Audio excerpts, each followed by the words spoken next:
Bonjour à toutes et à tous et bienvenue sur cette chaîne YouTube qui s'intéresse aux religions au travers du regard acéré, précis et froid de la science. Aujourd'hui, on va s'intéresser à un sujet fondamental au sens littéral du terme, c'est-à-dire fondement. De fondement de quoi? Des civilisations. Comme vous savez, les civilisations sont très anciennes, il y a eu des proto-civilisations à une époque où il n'y avait même pas encore l'écriture. C'est quelque chose qui a été fondamental évidemment dans l'évolution de l'espèce, ses capacités d'adaptation. La civilisation a eu un impact majeur sur notre capacité en tant qu'espèce à survivre. C'est donc quelque chose de fondamental au sens littéral, mais même au sens symbolique du terme. Donc, c'est une question très intéressante, en particulier pour les religions, puisqu'on sait que, y compris chez les hominidés qui étaient dans des proto-civilisations avant même vraiment la création des civilisations, il y avait une spiritualité qui était présente, hein, avant même les récits bibliques ou les récits écrits de manière générale. Il y avait des artefacts, des peintures qui nous montraient que, sur les murs, qui nous montraient qu'il y avait une spiritualité et des croyances chez ces populations de l'époque. Un des éléments les plus fondamentaux dans la possibilité de créer une civilisation entre hominidés, entre Homo sapiens sapiens, en l'occurrence, c'est les capacités d'inhibition. Les chercheurs nous disent que c'est quelque chose de fondamental et que sans capacité d'inhibition, il est très difficile de faire société. Alors, qu'est-ce que ça peut bien vouloir? Ça veut dire la capacité à s'empêcher. Hein. Vous connaissez cette expression, un homme, ça s'empêche, une femme aussi d'ailleurs. C'est quoi? C'est ne pas réagir quand c'est pas une bonne idée de réagir, ne pas dire quelque chose qu'on a très envie de dire, mais c'est pas une bonne idée, ne pas faire quelque chose qu'on a très envie de faire, mais c'est pas une bonne idée, se laisser distraire par un truc alors qu'il faut être concentré. Bref, les capacités à simuler, à s'empêcher de, c'est quelque chose de fondamental dans la capacité à vivre en communauté, tout simplement, à se supporter et à vivre en communauté et à accepter des règles qui, à un moment donné, vont être à notre avantage, et puis à un autre moment, pas forcément. Bref, cette capacité d'inhibition, elle est fondamentale pour la création de société. Et la question qui va se poser donc naturellement, c'est est-ce que les religions, les croyances, la spiritualité, a un impact sur ces capacités d'inhibition chez l'homme, capacités d'inhibition qui sont nécessaires pour créer une civilisation. Et donc, est-ce que les religions, c'est quelque chose de favorable à la création des civilisations et à la possibilité de survie des civilisations. Et donc, on va regarder un article très intéressant à ce sujet, on va regarder ensemble, hop, on va le partager, je suis sûr que ça va vous passionner, en tout cas moi ça m'a passionné. Donc ici, vous avez les références, vous avez le journal qui est plutôt un bon journal, vous avez le DOI pour ceux que ça intéresse. Euh, voilà. Donc c'est un article fascinant, expérimental, qui est là pour illustrer quelque chose qui est quand même plutôt bien connu en psychologie évolutionniste, en psychologie en général, en anthropologie et en sociologie. Et donc, on va se poser, enfin, ils vont faire 4 expériences avec des étudiants en psychologie.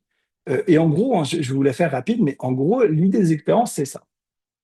On a des gens qui vont être séparés en différents groupes et on va voir s'il y a des différences entre ces groupes. Alors, qu'est-ce qu'on va tester? On va tester, évidemment, les capacités d'inhibition. Alors, comment on peut tester les capacités d'inhibition? Par exemple, en faisant faire à des gens une tâche rébarbative qu'ils n'ont vraiment pas envie de faire et voir combien de temps ils vont tenir à faire une tâche pas impossible. Par exemple, un puzzle qui a pas de solution. Voilà, combien de temps ils vont persister, persister, persister, persister pour essayer de le faire, pour réussir.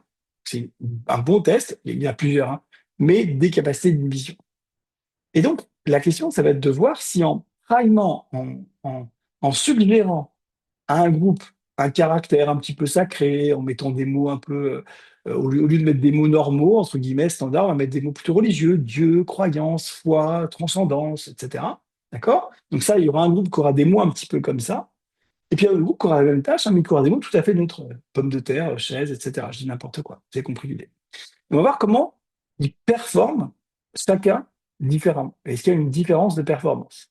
En gros, est-ce qu'il y a une différence dans la capacité à s'empêcher de, en l'occurrence, donc lâcher l'affaire pour faire un puzzle, d'accord? Donc essayer de continuer le plus longtemps possible, quand il a été juste suggéré, hein, suggéré par des mots comme ça, un peu pris au hasard, qu'il y avait un caractère sacré, ou alors vraiment pas du tout. On va aussi essayer d'épuiser les capacités comment dirais-je, d'inhibition dans d'autres expériences, par exemple, où on va vraiment leur faire faire des tâches aux deux groupes, hein, vraiment très difficiles, très rébarbatives, vraiment où ils n'en peuvent plus. Et ensuite, leur faire faire une tâche.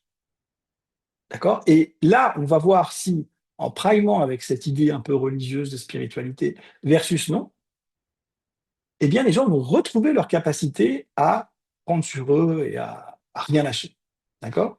Alors, voilà, il y a pas de vous avez compris le résultat, évidemment, hein, vous le connaissez déjà, c'est que les personnes qui ont eu un religious prime, eh bien, même après avoir épuisé leur capacité de self-control, hein, self-control depression, c'est vraiment, voilà, on les a épuisés avec un exercice, voilà, mais ils ont eu un religious prime au départ, eh bien, par exemple, ici, ils vont être capables de tenir 1200 secondes pour faire un puzzle impossible à faire. Alors, je vous rassure, hein, c'est pas des tortionnaires, les gens qui ont fait l'étude. Si les gens restaient plus qu'une demi-heure, ils les arrêtaient, en disant: «Non, mais arrête, c'est bon, ça va, t'as assez essayé, en fait, il y a pas de solution, laisse tomber». Mais voilà, c'est pas non plus des tortionnaires. Et je vous rassure, il y a pas encore des gens qui sont en train de continuer 10 ans après à faire le puzzle. Hem, voilà, et donc si on compare donc les gens qui ont été primés avec cet esprit un petit peu religieux de foi, de croyance, de voilà, eh bien, ils sont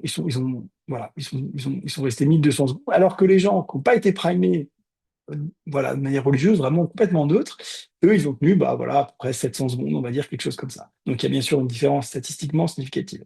Alors ce qui est intéressant, c'est il y avait un groupe témoin, entre guillemets, ici, que vous voyez donc juste ici.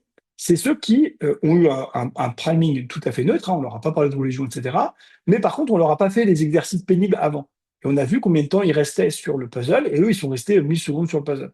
D'accord? Parce qu'ils n'avaient pas été épuisés avant, hein. Pourquoi eux, alors que là, vous voyez, en commun, ils ont tous les deux pas eu de prime religieux. La différence entre ça et ça qui est significative, c'est juste parce que eux, les pauvres, on les a épuisés. Bah, eux aussi, on les a épuisés. Sauf que eux, on leur a fait un religious prime. Alors, on les a mis en fait dans cette ambiance un peu mystique, un peu religieuse, un peu, etc.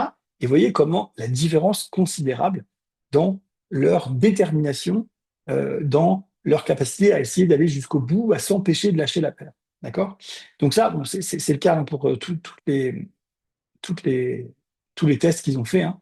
Et c'est des données qui sont connues, hein. Il n'y a pas vraiment de surprise à vrai dire. Alors, ce qui est intéressant, bon, on va lire la discussion. Vous voyez, donc cette expérience, elle ramène deux points qui sont fondamentaux.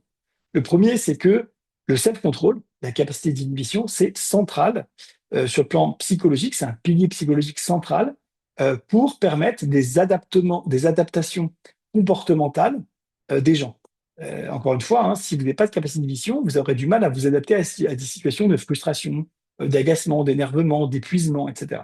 Donc ça, c'est une évidence. Pareil, ça fait très longtemps qu'on le sait, hein, il se rapporte à des études qui sont anciennes, il y en a plein d'autres, hein, voilà, on sait c'est fondamental, être capable de s'inhiber, d'avoir un self-control, c'est quelque chose de fondamental pour s'adapter finalement à son environnement.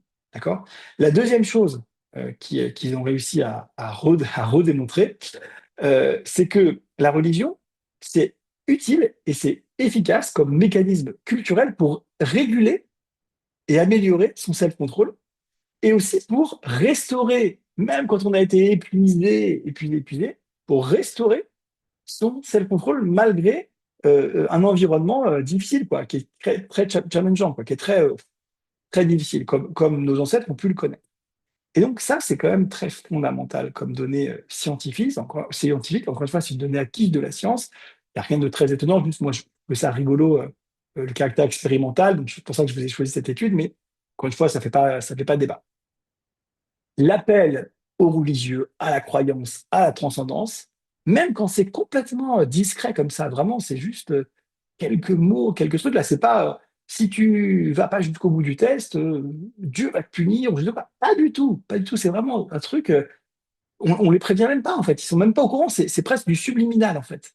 On leur met quelques mots comme ça qui leur rappellent l'existence, qu'ils y croient ou pas d'ailleurs, en tout cas qui leur rappellent qu'il y a un concept qui s'appelle Dieu, il y a un concept qui s'appelle la foi, la croyance, etc. Et donc toute cette idée de transcendance, c'est de nature à augmenter les capacités d'émission des gens et donc de permettre aux gens de faire société, d'avoir des sociétés plus efficaces. Donc voilà, pour ceux qui se demandent mais bon, comment ça se fait que les gens ont inventé des religions depuis toujours? C'est parce qu'ils ont peur de la mort ou je ne sais quoi. Alors, c'est sûr qu'il y a un vrai effet rassurant des croyances, bien sûr, hein, il n'y a pas que ça. Il y a ça, mais il n'y a pas que ça. C'est-à-dire qu'il y a aussi un intérêt sur le plan de la psychologie évolutionniste pour faire société, de pouvoir se référer à quelque chose de transcendant. Parce que ça nous permet d'accepter des choses que sinon on n'aurait pas acceptées. Et tout le monde sait à quel point, dans la société, on vit des frustrations et on est obligé d'avaler des couleuvres et on est obligé d'accepter des choses qu'on n'aurait pas aimé accepter chez son voisin, chez je ne sais pas quoi, je ne sais pas quoi. Bref, la transcendance, c'est quelque chose qui est de nature à permettre aux humains d'avoir un peu plus de self-control. Voilà, écoutez, j'espère que ça vous aura intéressé et moi, je vous dis à très bientôt dans une prochaine vidéo. Bye.